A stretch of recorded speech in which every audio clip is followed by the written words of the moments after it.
This podcast is brought to you by Squarespace. Squarespace is the all-in-one website platform where professionals, entrepreneurs, artists, podcasters can stand out and succeed online and sell absolutely anything from products to content to even your valuable time. SoundsLikeACult.com is a proud Squarespace website, and you do not have to be a web developer to use Squarespace to create something truly beautiful. And that is thanks to many of their features, including their design intelligence, Squarespace payments through a subscription model or one-time payments. I also love that Squarespace makes it easy to set up a charity online if you're trying to raise money, do a fundraiser. Head to squarespace.com for a free trial. And when you're ready to launch, go to squarespace.com/cult to save 10% on your first purchase of a website or domain. I have 2 cats, which means double the cuddles and double the trouble and double the odor unless you use a gorgeous product that controls odor and helps you keep your cats healthy, like Pretty Litter. Pretty Litter is formulated with silica gel crystals that are safe for both humans and cats, and advanced odor control means that your home won't smell like pee. And Pretty Litter can detect abnormalities in your cat's urine. Right now, save 20% on your first order and get a free cat toy at prettylitter.com/cult. That's prettylitter.com/cult to save 20% on your first order and get a free cat toy. prettylitter.com/cult. Pretty Litter cannot detect every feline health issue or prevent or diagnose diseases. A diagnosis can only come from a licensed veterinarian. Terms and conditions apply. See site for details. I can say with confidence that I used to have a purely hate relationship with my wireless provider because it was so expensive. Thank heavens there are services like Mint Mobile. With Mint, you get the wireless coverage and speed that you're used to for way less money. And for a limited time, Mint Mobile is offering 3 months of unlimited premium wireless service for just $15 a month, all delivered on the nation's largest 5G network. Mint Mobile is lit. This year, skip breaking a sweat and breaking the bank. Get this new customer offer and your 3-month unlimited wireless plan for just $15 a month. Mintmobile.com/cult. That's mintmobile.com/cult. Upfront payment of $45 required, equivalent to $15 a month. Limited time new customer offer for first 3 months only. Speeds may be slow above 35 gigabytes on unlimited plan. Taxes and fees extra. See Mint Mobile for details. The views expressed on this episode, as with all episodes of Sounds Like a Cult, are solely host opinions and quoted allegations. The content here should not be taken as indisputable fact. This podcast is for entertainment purposes only. We have to talk about the push notifications and the streaks. Yes. Duolingo users are obsessed with their streaks. I opened my Duolingo app a few minutes before jumping on, and Duo had this little message, and they were like, "Am I dreaming? Chelsea, are you back?" Stop. If we personalize it, if we are pushy and we're passive aggressive, which is not what normal push notifications did at the time, then people will come back because it's personal. It feels like a personal attack. I honestly felt like Duo loved me, but I also did feel a little sense of shame associated with that. This is Sounds Like a Cult, a show about the modern day cults we all follow. I'm your host, Amanda Montel, author of some books about language, titled Word Slut and Cultish. And I'm your co-host, Chelsea Charles, an unscripted TV producer and a lifelong student of pop culture sociology. Every week on the show, we discuss a different zeitgeisty group that puts the cults in culture, from sleepaway camp to incels, to try and answer the big question. This group sounds like a cult, but is it really?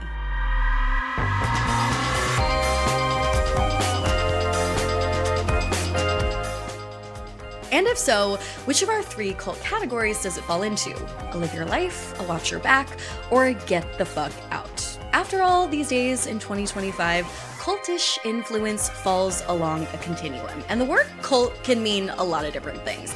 Obviously, it can mean something very sinister when describing destructive groups like NXIVM or QAnon. Sometimes, though, it's just used to sort of judge groups that we don't agree with. Obviously, sometimes it's just used as a joke. Like if someone's really into Trader Joe's cookie butter, we're like, haha, you're so obsessed, you're in a cult. And then sometimes that jokey aspect of being in a cult actually starts to cross a line. That is what this show is all about. exploring and poking a little bit of fun at how cultish influence, for better and for worse, shows up in what we think is the most cultish era of all time, even sometimes in places that you might not think to look. Like a promise of self-improvement with just enough consumerist chaos to make you fear the green owl. Welcome to the cult of Duolingo, the language app turned identity crisis where users don't just learn Spanish,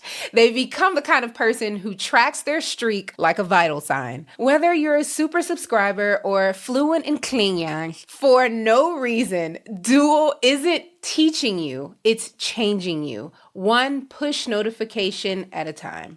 Wait, does Duolingo have Klingon? That's kind of lit.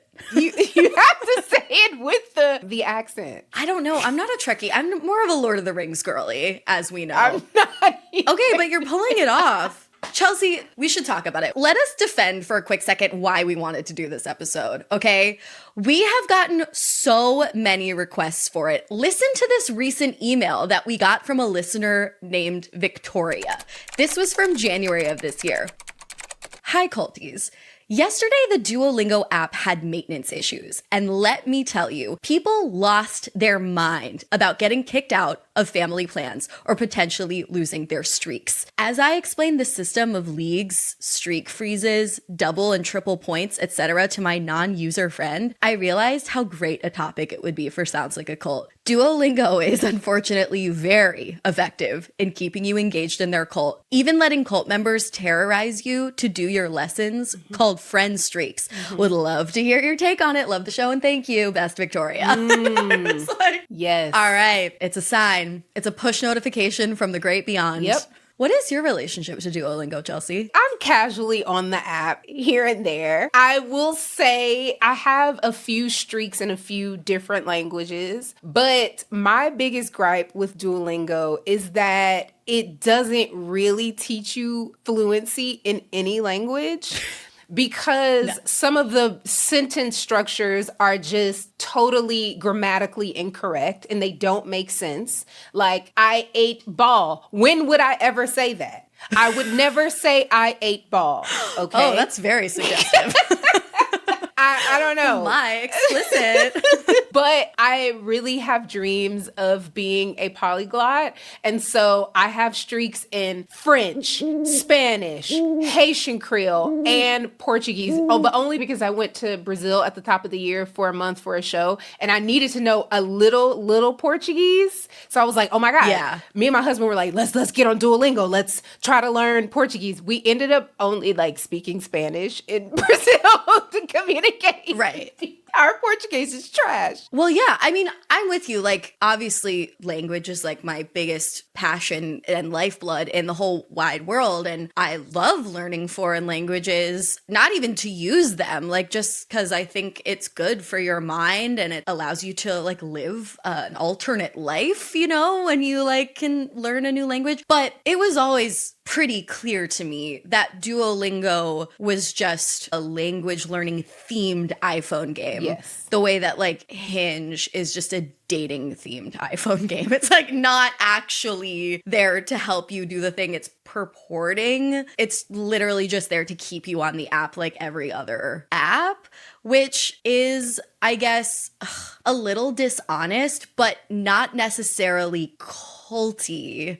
So it didn't occur to me to cover this episode ever until we just started getting so many requests because the shaming and the ritual and the mascot of the Duolingo owl, it's so obvious that behind the scenes, the people who work at Duolingo are trying to build a culture that's alluring and addictive and comes with exit costs. And I'm like, whoa, this is actually a great topic. And I am so curious to talk to our guest later who actually works at Duolingo. She's a higher up on Duo's social media team. And I feel like talking to her will really help us determine whether Duo is just to live your life, or bordering moron, watch your back, or even get the fuck out. I don't know. You can make a cult out of anything these days. You really could. And I mean, to add to it a little bit, and we'll jump into this a little bit later, but it's because of all the things associated with Duolingo, because it's not just the app,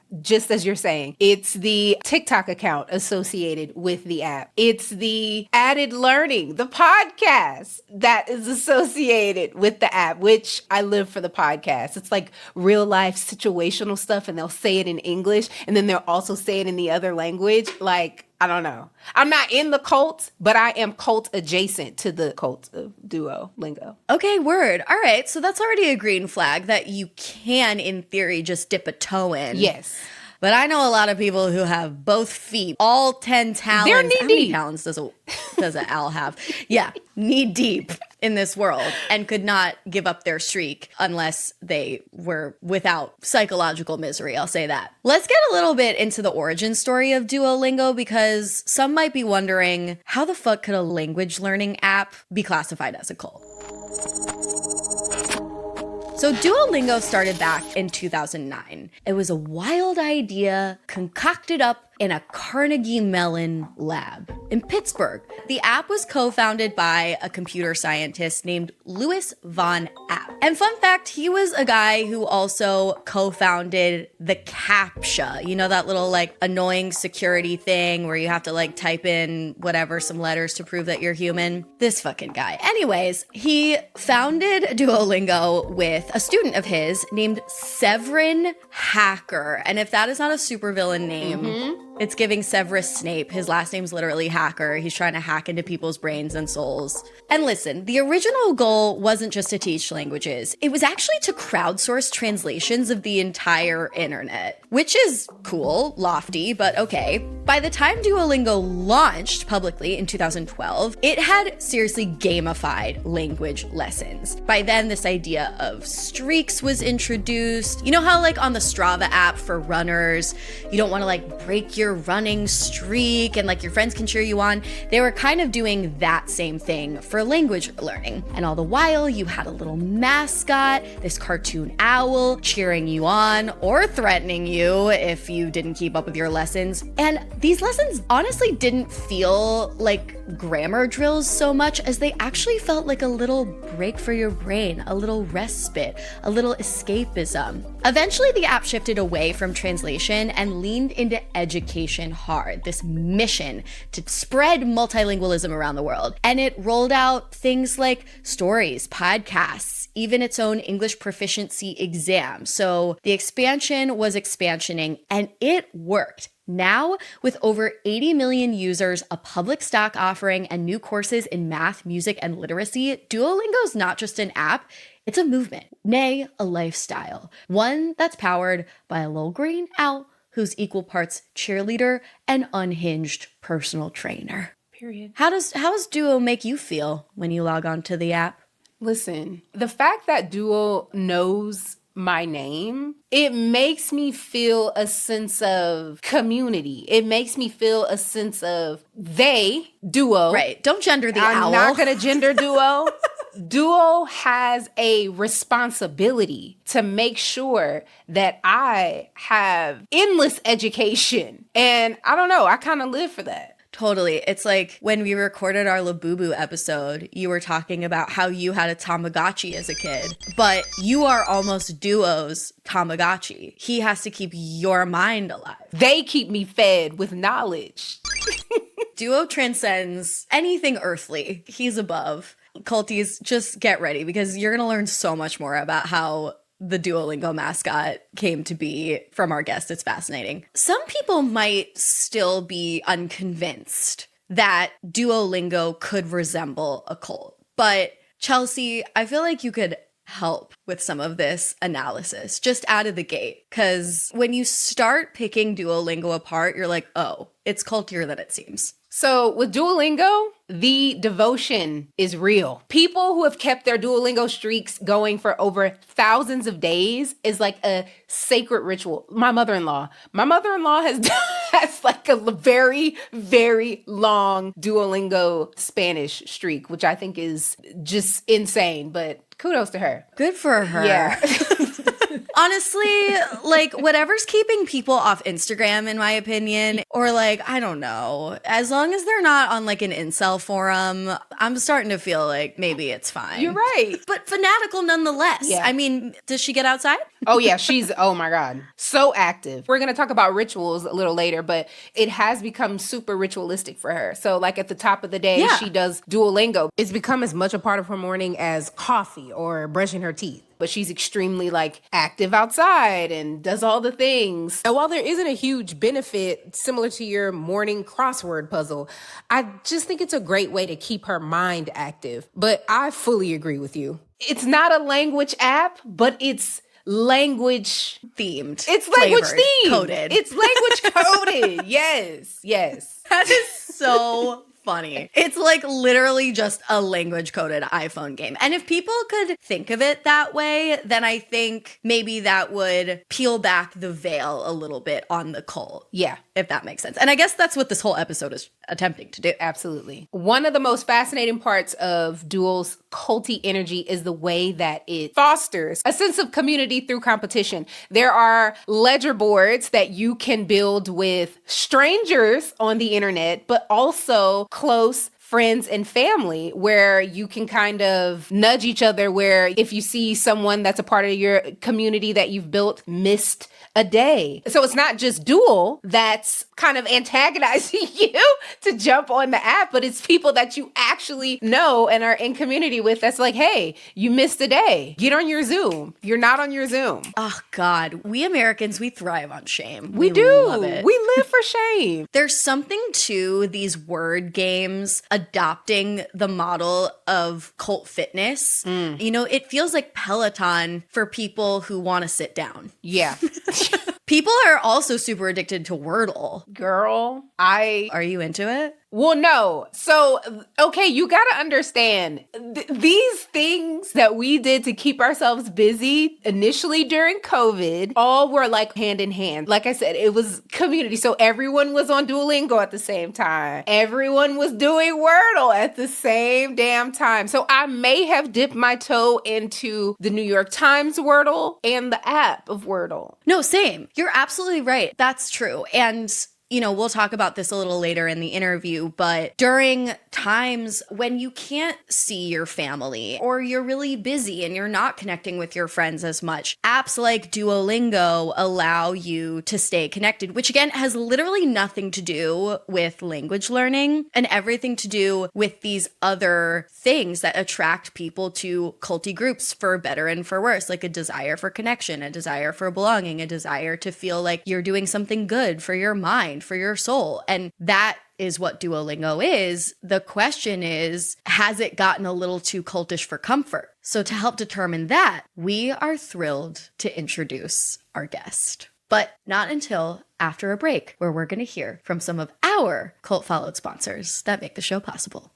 Also, a bit of breaking news, culties. We just wanted to share with you all that this episode was actually recorded before Duolingo's AI outsourcing controversies started to make major headlines. Duolingo's CEO announced that they would be starting to make an AI-first approach to the app, which, of course, sparked a hullabaloo of backlash. Once devoted users began canceling their subscriptions and abandoning their streaks in protest. We'll link a few news articles in our show notes so that you listeners can learn more. These conversations are ongoing. Separately, I don't know if this is related, but our angelic guest who you're about to hear from actually quit the company right before we uploaded this episode. So, wild times at Duolingo. Feel free to watch this episode on YouTube and engage with the commenters there, or comment down below if you're listening on Spotify or on our Instagram, wherever you find us in the cult of this social media internet universe, and tell us whether, with this new news, you think that Duolingo is a live your life, a watch your back, or a get the fuck out. Okay, end of breaking news segment. This podcast is brought to you by Squarespace. Squarespace is the all-in-one website platform where professionals, entrepreneurs, artists, podcasters can stand out and succeed online. Whether you're just starting out or managing a growing brand, Squarespace makes it super easy to create a beautiful website, engage with your audience, and sell absolutely anything from products to content to even your valuable time. I have personally been a Squarespace user for going on 5 years now. SoundsLikeACult.com is a proud Squarespace website, and you do not have to be a web developer to use Squarespace to create something truly beautiful. And that is thanks to many of their features, including their design intelligence, which combines 2 decades of industry-leading design expertise with cutting-edge AI technology. Squarespace Payments also makes it incredibly simple to set up a way to sell things online through a subscription model or one-time payments. You just get set up with a few clicks and then your customers can pay however they want, whether it's ACH direct deposit or Klarna or Apple Pay. I also love that Squarespace makes it easy to set up a charity online. If you're trying to raise money, do a fundraiser, you can do that on a Squarespace website. Head to squarespace.com for a free trial. And when you're ready to launch, go to squarespace.com/cult to save 10% on your first purchase of a website or domain. I am a cat mother, okay, culties? I have 2 cats, which means double the cuddles and double the trouble and double the odor unless you use a gorgeous, gorgeous product that controls odor and helps you keep your cats healthy, like Pretty Litter. Pretty Litter is formulated with silica gel crystals that are safe for both humans and cats, and advanced odor control means that your home is going to smell like fresh flowers or chocolate chip cookies if you purchase fresh flowers or baked chocolate chip cookies. Simply put, it won't smell like pee. What I truly, truly love about Pretty Litter is that it ships right to my home. And if you like to monitor your cat's health, Pretty Litter can detect abnormalities in your cat's urine, like testing acidity and alkaline levels. Right now, save 20% on your first order and get a free cat toy at prettylitter.com/cult. That's prettylitter.com/cult to save 20% on your first order and get a free cat toy. prettylitter.com/cult. Pretty Litter cannot detect every feline health issue or prevent or diagnose diseases. A diagnosis can only come from a licensed veterinarian. Terms and conditions apply. See site for details. Joining us today is none other than Zaria Parvez, the mastermind behind Duolingo's wildly viral social media presence as the global social media manager. Can you believe it? She helped transform Duo from a sweet little study buddy into a full-blown cultural icon and arguably one of the cultiest mascots in the zeitgeist today. Zaria, welcome to Sounds Like a Cult. Thank you for having me. Love being part of a cult. Would you ever get a Duolingo tattoo? That just came to mind for me. That's I think the epitome of what every brand person wants. You know, I unfortunately cannot commit to anything because having something on my body forever, I don't know. I just can't. Valid. That's real. But I love a cult. So I don't know, maybe. Yeah, there are other ways. Other ways. And if it gets really bad, then you'll have something permanent on your body, whether you want it or not. Yeah, exactly. Just kidding. Hopefully Duolingo doesn't get there, but I guess you're in the driver's seat. So it's really up to you. I do have to say, I opened my Duolingo app a few minutes before jumping on, and Duo had this little message, and they were like, "Am I dreaming? Chelsea, are you back?" Stop. Stop. Duo loves me. We have a personal relationship. Oh, to me, that sounded shady. Yeah, that's how I processed that. So nice of you to show up. I feel like that was probably what they were going after. But I'm so happy, Chelsea, you saw it as lovely and nice. I'm going to give them that feedback. I did. This is how you know I'm susceptible to cults. You're like, Duo is love bombing me again. Who writes that copy, Zaria? So we have a product team that actually does a push notification. So they've been doing unhinged notifications even before I joined. And then they kind of took over the app in different touch points, especially when people fall off and we resurrect a user, which is what. You literally call it resurrection? Yeah. You're a resurrected user. Thank you. Josh dropped. The polyglot redeemer. Oh my God, resurrected? That is over the top. I told you it is a cult. It's a cult. Oh, I know. The listeners have been begging for you to come reveal what is wrong with them.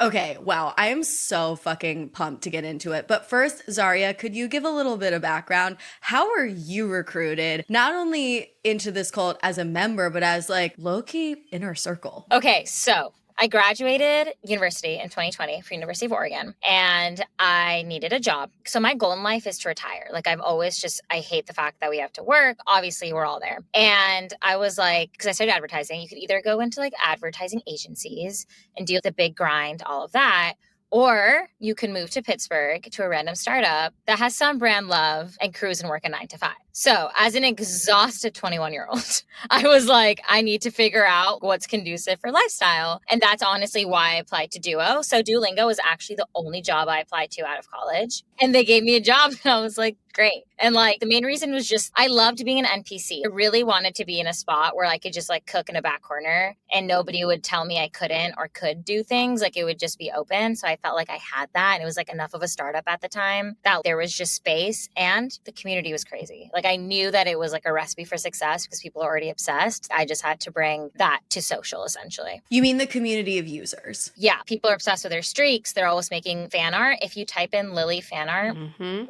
to get some weird shit. And so there's a lot of things that are just like people were already invigorated. I just had to bring that energy over to social. Oh my God. What is the vibe at Duolingo? Like on the team? Is everybody like, or like, what? It's pretty funny. So I was the first Gen Z hire. So our team was like me, myself, and I in the beginning. I was the only social person. Pretty much like each of them was like, this is what it's like. Like Gen Z is like, this is what the internet can be. And since then, now my social team has about 4 people. And it's pretty interesting. The social team runs pretty young Gen Z, while like, not the elders, but like the other part of the team is working on other stuff and tend to have like more experience and other, I don't know. You know what I mean? Like they do stuff outside of social. It's just as important for the brand. But yes, everyone is always up to shit. You guys only see the approved ideas. And I wish there was a day where I could do a PowerPoint of all the rejected ideas. And those are like fucking spicy. And the ideas are basically to get people hype as fuck about Duolingo. Learning language. Yep, exactly. Well, Chelsea, I don't think it's to get people hype as fuck about learning language. I think it's to get people hype as fuck about Duolingo. Yeah. Okay, that's fair. You know what I'm saying? The cover up is we're a mission-driven brand and we're helping you teach a language. So therefore, we have the agency to do whatever the fuck we want. I live for this. I'm so excited you're here and that you're down to clown with us about this. I mean, it's crazy. I think the whole thing is like satire, right? Like the fact that we're able to do all of this with this big green owl and like just the origin stories of it is also just crazy. My CEO told us like he did not believe in TikTok at the time. He's like, I don't know if there's potential here. We don't have like resources. So I was like, okay, bet. So I was like, there's a crusty owl suit that HR uses for like team events. If I can think of something, can I just create it within my own self and post it? And they were like, okay, sure. And that took off. It was just pretty much Duo just making fun of the internet and then people becoming obsessed with him as like a creator influencer because it was satire, because it's fucking ridiculous to see a crusty owl like do the trends that we do. That's interesting. I'm making a discovery right now because before I thought that Duo was our charismatic cult leader. But now with further research, Zaria, you are the culty charismatic leader. You took the crusty owl out of the office, made them twerk online. You are the mastermind. You're the cult leader. That is the biggest honor and greatest title anyone has ever given me. Write about me in your next book, girl. Cultish, add me into that. That is the dream. You know what? Someone is going to write the Duolingo biopic expose. There's too many on Steve Jobs. It's time. We need to talk about Duo. He's not just a mascot anymore. He's a full-blown icon. And there's something strangely charismatic about his wide-eyed green owl that has people projecting all kinds of meaning onto him. Yeah. So was Duo the owl always the goal to push this doctrine of language? Okay, I mean, yes and no. The origin stories of Duo. Duo is green because one of our co-founders hates the color green, and they made him green just to troll him. He existed because like people love learning languages from like a person versus a computer. So they were like, okay, if we bring Duo in, bring the character in. But there was no desire to make Duo the face of our marketing. Like that was, I wish I could be like, I envisioned it and saw it. Like it was just a lot of testing and learning as we were going. But they did see the value in having a character teach a language and make it more fun and gamified. But it wasn't like Duo is going to be our icon in 5 years once this new platform comes out and all this. That makes complete sense to me. I would say though, because Rosetta Stone doesn't hit the same because it does not have a cult leader. We need someone to be able to relate to. Well, look, if you go into a church, like a beautiful Catholic church surrounded by stained glass, and there are saints and apostles, and Jesus is there on his cross, and he's got his abs, I think Catholicism hits the way that Duolingo hits because of the imagery, okay? Because of the characters. When you go into that church, for me, I don't want to learn about religion at all, I guess. No, I want to learn about it, but whatever. You know what I'm saying? I am not going to want to believe the same unless there is like imagery, unless there are faces. The characters bring it to life. And when you have this opportunistically created character that was not masterminded from the start, but that was like hitting in a way and like clearly resonating with the community, as you say, of course you're going to want to run with that, even if it started as a joke or an accident or whatever. 100%. And like they developed like an entire cast of characters, and we had a whole like studios and content team that like worked on this entire cast now. And like those are our next goals. Like how do you make Lily, the emo girl, popular? How do you build that Duo love across this world and lore build and make sitcoms and like all of this stuff within these characters? So you're on to something. No, it's a religion. Like it is. They are the 12 disciples. There you go. That's our next campaign. Thank you. Oh, you're welcome. I'll like invoice you later.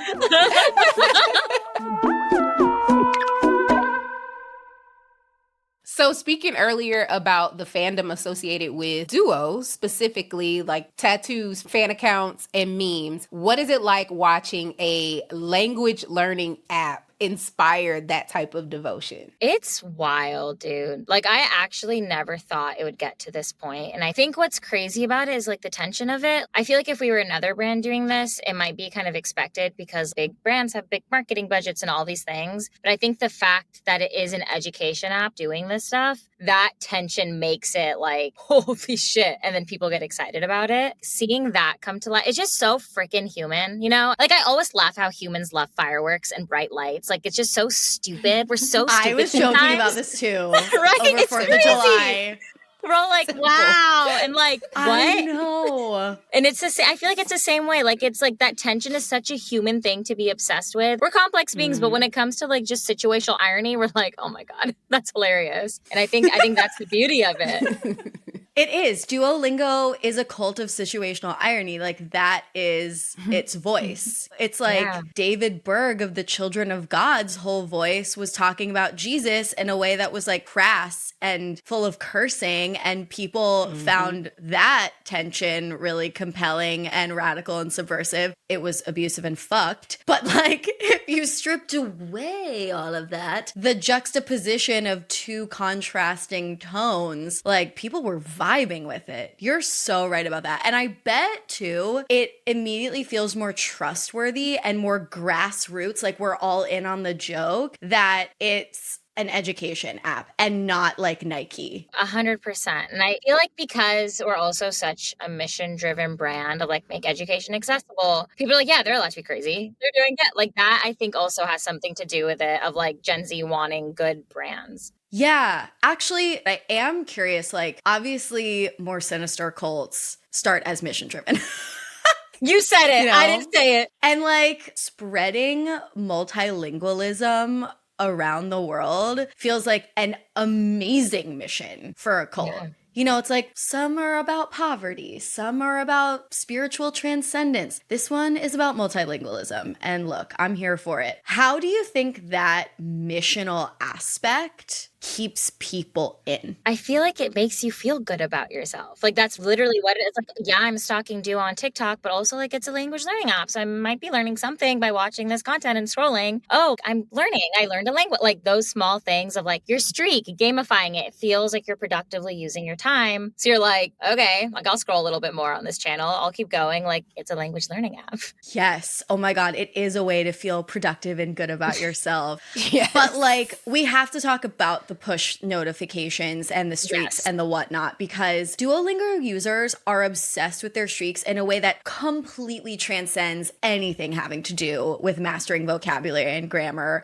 Some people have literal years of uninterrupted practice. What is it about the streak system that you think taps into people's psyche so deeply? And can you spill a little tea about how the push notification magic perpetuates that cycle? Yeah, 100%. I mean, it's literally based off of gamified apps. So we have these hooks and these things like the streak to keep you coming back the same way like Candy Crush does or like Clash of Clans. Mm-hmm. And so they've managed to put those mechanisms in that literally get you addicted to it. And like you want to see your streak go up. And all of a sudden, if you made somebody disappointed and they put your name in and insert username here and it says Chelsea, you're like, fuck, they know about me. And that's like the push notifications. They noticed a product team started doing that as a test. And then they saw resurrection increase a lot. And they were like, wait a minute, if we personalize it, if we are pushy and we're passive aggressive, which is not what normal push notifications did at the time, then people will come back because it's personal. It feels like a personal attack. And now you're saying I'm not productive and you're saying I'm not learning and I'm trying to be a good person and I'm trying to learn. So here I am. I'm going to go back and just do it. And it's only 5 minutes a day. It'll totally be fine. And it's like all these things that are just like humans love fireworks. Like it goes back to that. Like we're just like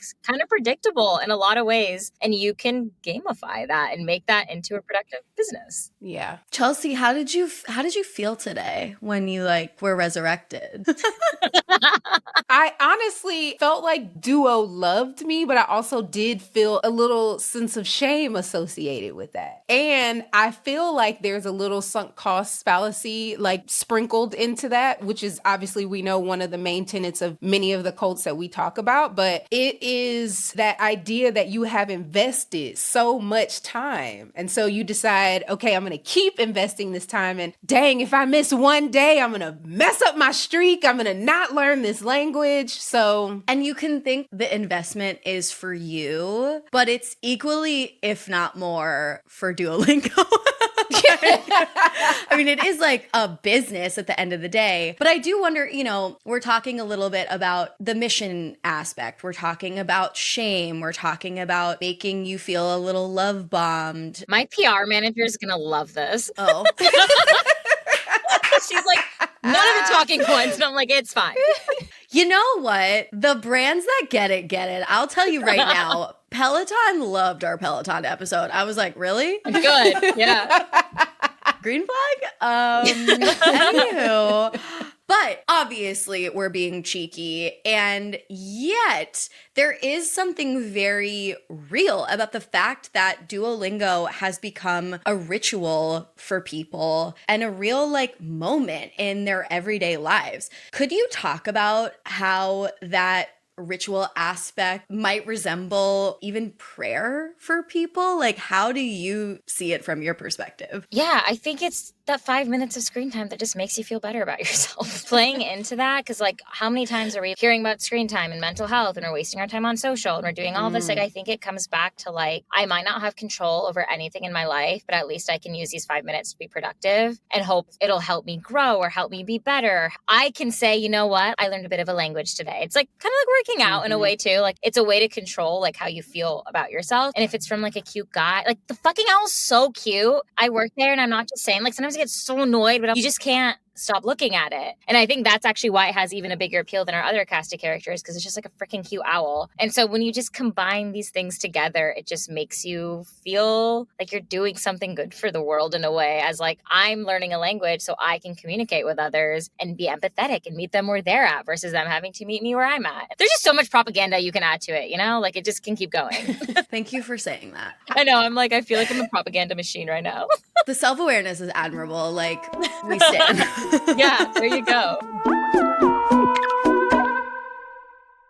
Culties, you know how many of us have a love-hate relationship with our cell phones? I can say with confidence that I used to have a purely hate-hate relationship with my wireless provider because it was so expensive. Thank heavens, there are services like Mint Mobile. With Mint, you get the wireless coverage and speed that you're used to for way less money. And for a limited time, Mint Mobile is offering 3 months of unlimited premium wireless service for just $15 a month. So while your friends are sweating over their monthly overages and unexpected fees, you can be chilling physically and financially. All Mint Mobile plans come with high-speed data and unlimited talk and text, all delivered on the nation's largest 5G network. You use your own phone, your own phone number, and bring all your contacts with you when you switch to Mint Mobile. I genuinely hated my wireless provider before. Coverage was terrible. Mint Mobile is lit. This year, skip breaking a sweat and breaking the bank. Get this new customer offer and your 3-month unlimited wireless plan for just $15 a month. Mintmobile.com/cult. That's mintmobile.com/cult.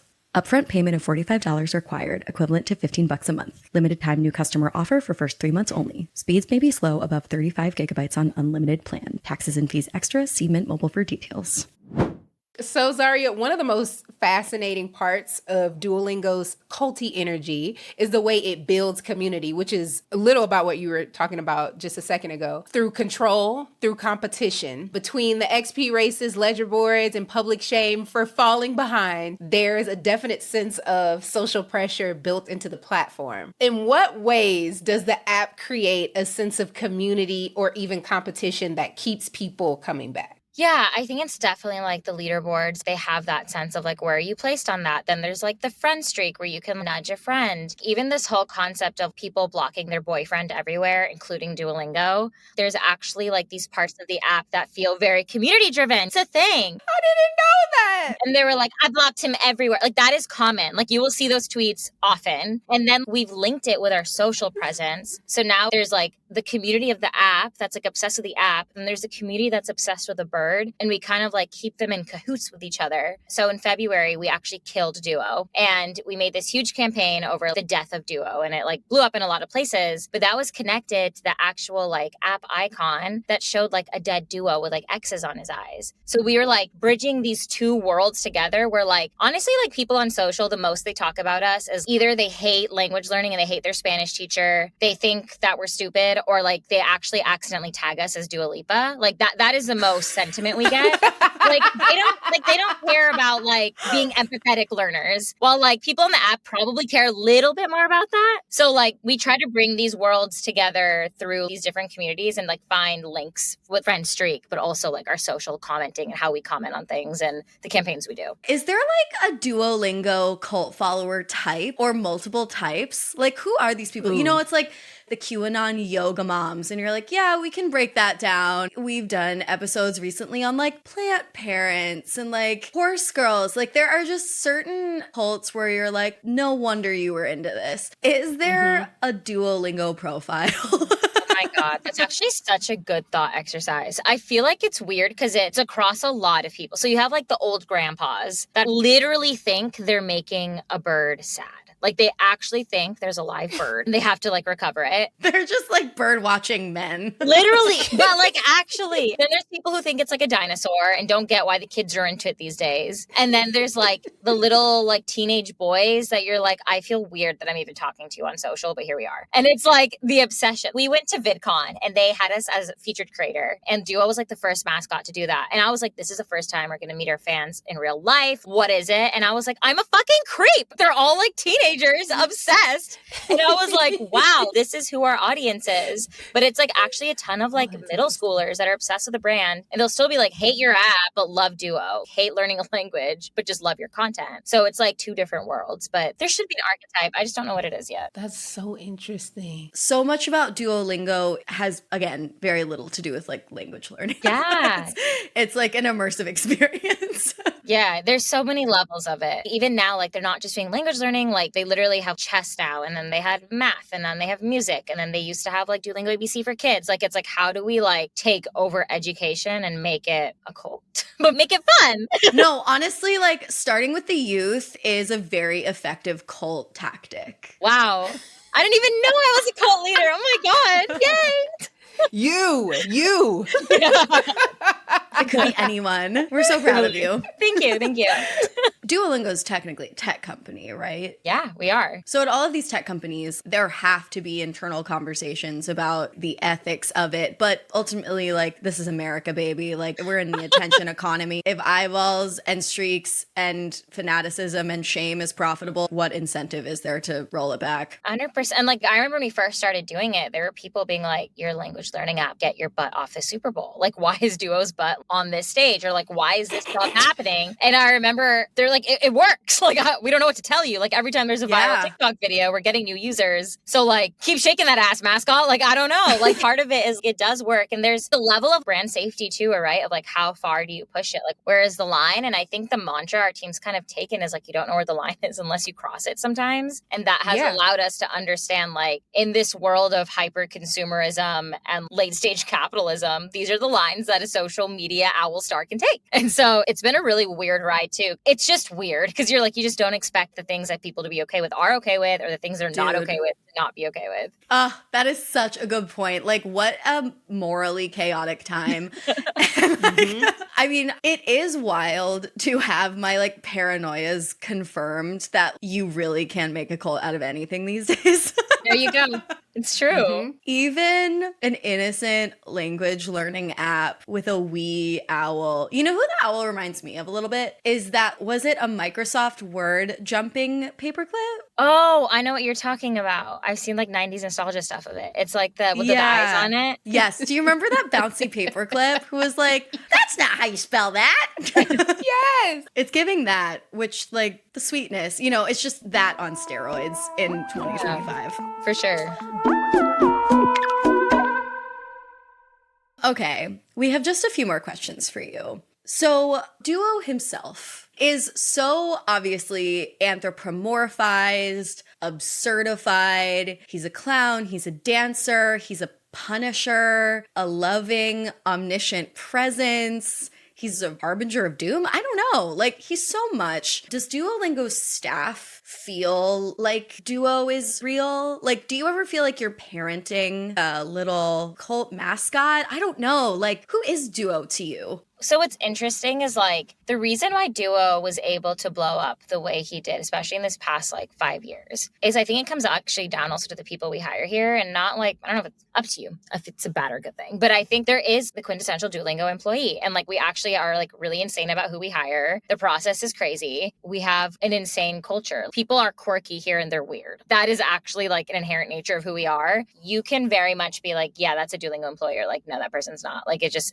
going to be hard for them to fit in here. And it's not like an exclusive thing in that sense, but there is a personality. And even when I was hiring like on the social team, I can tell within like the first 2 to 3 minutes if you're going to be successful here or not, based off of your ideas and how you pitch work and who you are. And it's like, it's very interesting because I actually think a lot of companies have it, but like Duo's now used it in a sense to our benefit of like, this is our persona on social. When we act this way and have people who think this way, it actually builds our lore in our world. So let's try to find thinkers who know how to expand on this versus like super traditional marketers or think completely differently in that sense. So I think there is a Duolingo employee kind of prototype. And we even have like a Duolingo handbook, which we released, which is like about everything about working at Duolingo and all the things that go into being a duo is what we call ourselves. So I don't know. I think, yes, I think we are a cult, but that's fine.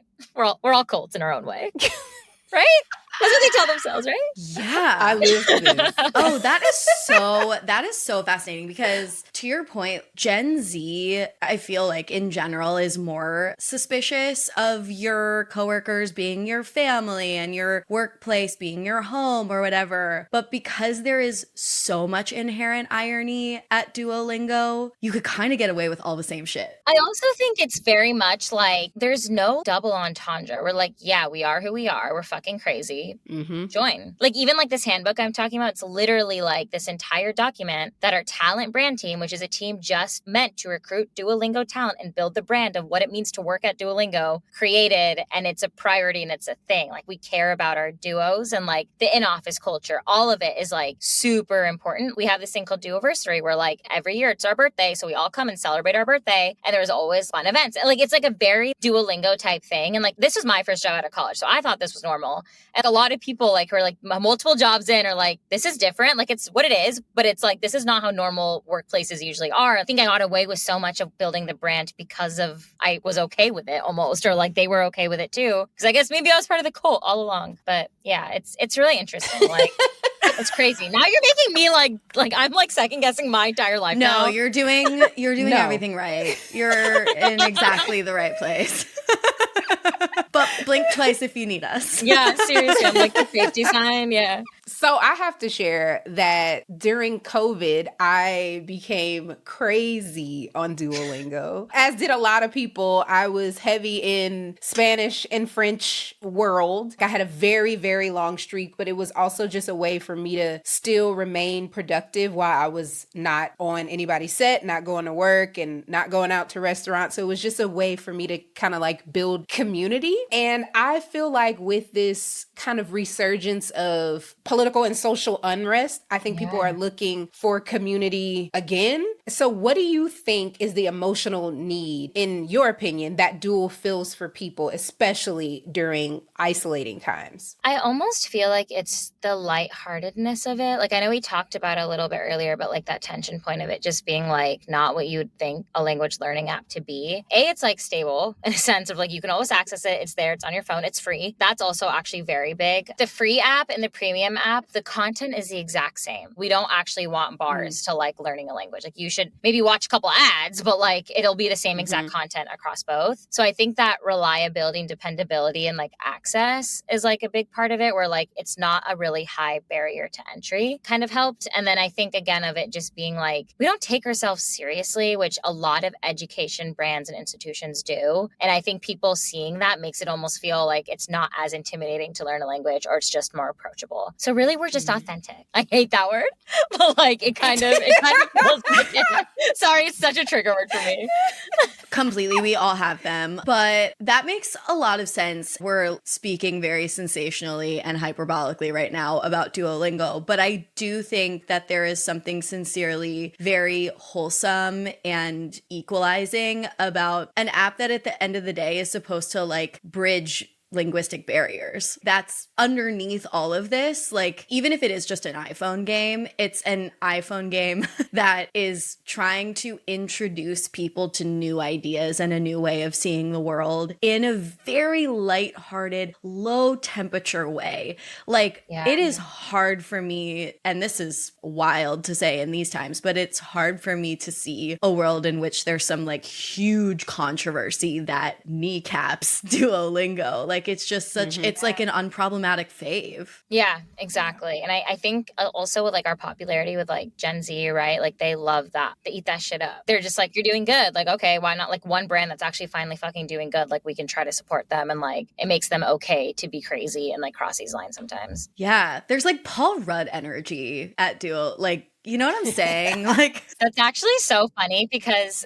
part of my pitch for our strategies, we used to think we were Trevor Noah, like back in the day. And I was like, guys, we are Jojo Siwa. And the more we accept that and lean into that, the more engagement we will get. It's just the trick. Yes. People are fucking annoyed by us, but they're always interested. We're not as sexy as Trevor Noah. We just aren't. And like, until we accept that, like, you know, and I think that actually that was part of my pitch for like how we're going to frame our social and like build it out is like, we need to just lean into the meme and lean into us being JoJo. It's been an interesting shift also. Like if you see our content before 2020 on social, totally different. Very happy Earth Day. Hey, this is some language that you can learn. And like, it just wasn't resonating. Like people didn't enjoy it as much. So yeah. Wow. Oh my God. You're transforming hearts and minds for better, for worse. I don't know, but slay. I'm obsessed. I also want to say whoever's idea it was to do the podcast associated with Duo, baby, let me tell you something. So nicely done. I am obsessed. I read along with the transcriptions. So deep. No, I'm not. That's crazy because they actually sunsetted podcasts. Like just that's because a trigger like, word for me, by the way, Zaria, to use sunset as a verb. Sends a shiver down my spine. Yum. But yeah, they like, I mean, it's a nice corporate way of saying they killed it. But essentially like, yeah, they were just like, there's people who are very deep into it and loved it, like you, Chelsea. But there's also people who like didn't know it existed. So like, oh, there's like not much ROI here. But like, I'm gonna tell the X podcast team you said that because they're gonna love to hear that. Please. And then I have one final thing to say, because I would be remiss if I didn't share this, because I am chronically... No, it's not bad. It's not bad. All the Duo team that's listening, you have Haitian Creole, you have High Valerian, and you still don't have Louisiana Creole. And there has been a Reddit thread of like 5 years of people circling back saying, Duolingo, please. So I'm just throwing my bid in. Oh my God, yes. I'm gonna send this to our CEO. Done. Okay, beautiful. I have zero power, but I'm gonna send that shit over. Put in a word. Yeah. 100%. I had to plug it. So literally the only like DMs from our CEO and me are like, take it fucking down. Or like, you can't have a mascot giving birth. And I'm like, sorry, I'll send it over. What's it gonna do? Ignore my Slack? Exactly. Slack it over. Chelsea, love that. Always feel free to put in a word with our culty ass guests. Incredible. Zaria, you're a dream. Thank you so much for joining this episode of Sounds Like a Cult. If folks want to keep up with you and your work, where can they do that? I'm such a corporate girly. But, okay, actually, so I'm on LinkedIn like hella, but it's because I didn't realize Substack existed. So I write a LinkedIn newsletter, and it's fun, but I'm trying to actually port it over to Substack eventually. But for now, LinkedIn is probably where you see all my crazy insights and the truth behind what goes on in these doors of Duolingo. Incredible. Thank you so much. Yeah, thank you for having me.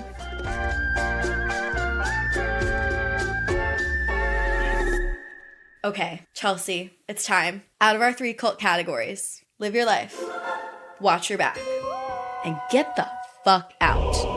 Which do you think the Cult of Duolingo falls into? Okay, listen. I am live your life with Duo. 1,000% live your life. I will say, if you are interested in learning a language though, however, you should maybe supplement it with a little something different. Maybe some one-on-one tutoring, maybe do some Rosetta Stone. It actually, you can go to your public library and you can rent Rosetta Stone for the free ski. Don't just rely on the Cult of Duo. Yeah. No, you're so right. It's a live your life, but I think one of the cultiest things about it is the false promise that this is an app for language learning. Yes. It's not. It's just an iPhone game. It's not. And so if you want to play an iPhone game, live your life. If you want to learn a language, find a meetup in your city where you can go speak, I don't know, Esperanto with some other Angelinos or wherever you live, you know? And that's free too. So yeah, I've loved this episode. I'm so glad that Victoria, among many other listeners, suggested it. We read all of your suggestions, y'all. If you comment on our Instagram, especially if you email us at soundslikeacultpod.com, we take them to heart. Well, that is our show. Thanks so much for listening. Stick around for a new cult next week. But in the meantime, stay culty. But not too culty.